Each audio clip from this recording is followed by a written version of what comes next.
This isn't just a story. It's a real lesson.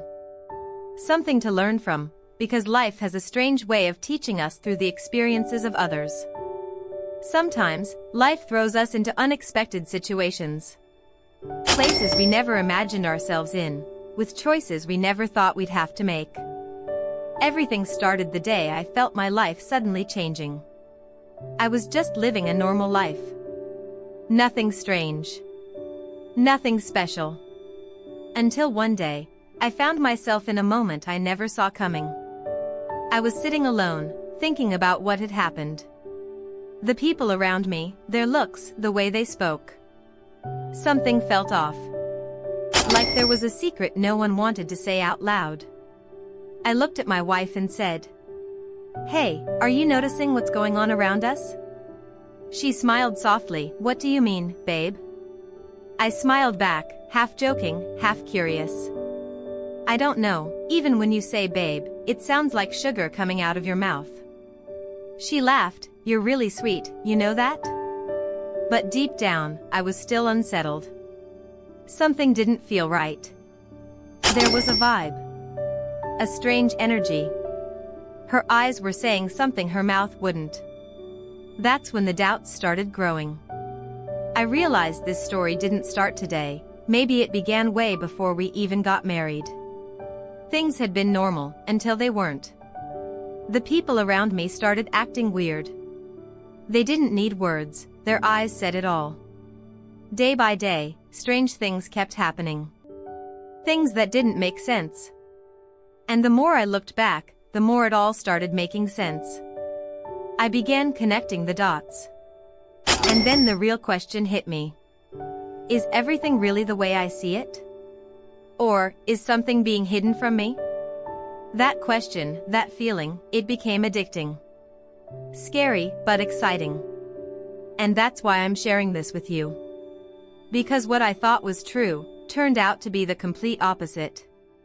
I thought I understood my life. But I was wrong. And now, I'm going to tell you everything. I used to live alone in an old house at the edge of a small town in rural Texas. My job was simple. I sold fruits and vegetables at the weekly farmers markets every Tuesday and Friday. That was my only source of income, and I was doing okay. One day, while setting up my usual stand at the market, the delivery guy showed up with my produce. But this wasn't the usual guy named Hank who I'd been dealing with for years. This was someone new. Big guy. Broad shoulders. Calm voice. I looked at him and asked, "Where's Hank?" He replied, "They moved him to another route. I'm the one handling deliveries for you now." I nodded and said, "Okay, and what's your name?" He smiled and said, "Name's Frank." Frank unloaded some crates of guavas and cabbage, but while lifting one of the crates, it slipped and fell. As we picked the fruits up from the ground, I noticed he was staring at something, then he said something weird. "This is some high-quality stuff. You don't see this every day." I was confused. "What do you mean?" I asked. He smirked and said, "Nothing, just impressed."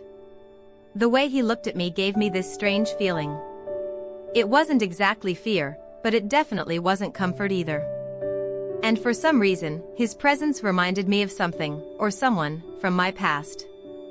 Later that night, as I sat alone in my small kitchen sipping tea, I kept thinking about Frank. Was it just small talk? Or was there more to it? What I didn't know then was that Frank knew something? Something personal. And that the next delivery wouldn't just be produce. It would be the start of something I could never have imagined. You know what they say. The harder you work for something, the more you appreciate it when it finally happens. And let me tell you something, my friends. What made this story even more exciting for me was this one guy. He used to stop by our building every now and then. Polite, kind, and the way he talked? Charming as hell. One day, he looked at me with this bold, confident smile and said, "Hey, are you married or taken?" I laughed and said, "Nope, I'm not married, not even engaged." He looked genuinely surprised. Really? Someone as beautiful and feminine as you? I can't believe no one snatched you up yet. I smiled and replied. Everything happens in its own time. It's all up to fate, I guess. Then he looked straight at me and said with full confidence, well, I'm gonna be that guy. I'll treat you like a queen. I'll give you everything you've ever dreamed of. Now I won't lie, sweet words always hit differently when they're said at the right time by someone who knows how to say them. Then he asked for my number. I hesitated at first, but I gave it to him. And from that moment on, we talked every single day. Morning, night, he'd call just to check on me. How's your day, beautiful? You need anything? Are you doing okay? He even asked if I needed money or help with anything. And little by little, he became a part of my life. He was constantly on my mind. He had my attention, my time, and slowly, my heart. One day, he said something unexpected. He said, I want to see you in person. I paused for a second. I said, wait, what do you mean? He replied, just so we can talk face to face, get to know each other better. I've got something planned for you, and trust me, you're gonna love it. I kinda had a feeling what he meant. But we kept talking, and eventually, we agreed to meet. We went back and forth on where to meet. I didn't feel comfortable inviting him to my place. Then he said, okay, how about this? Let's just meet in my car, parked somewhere public. It'll be chill. And what happened inside that car?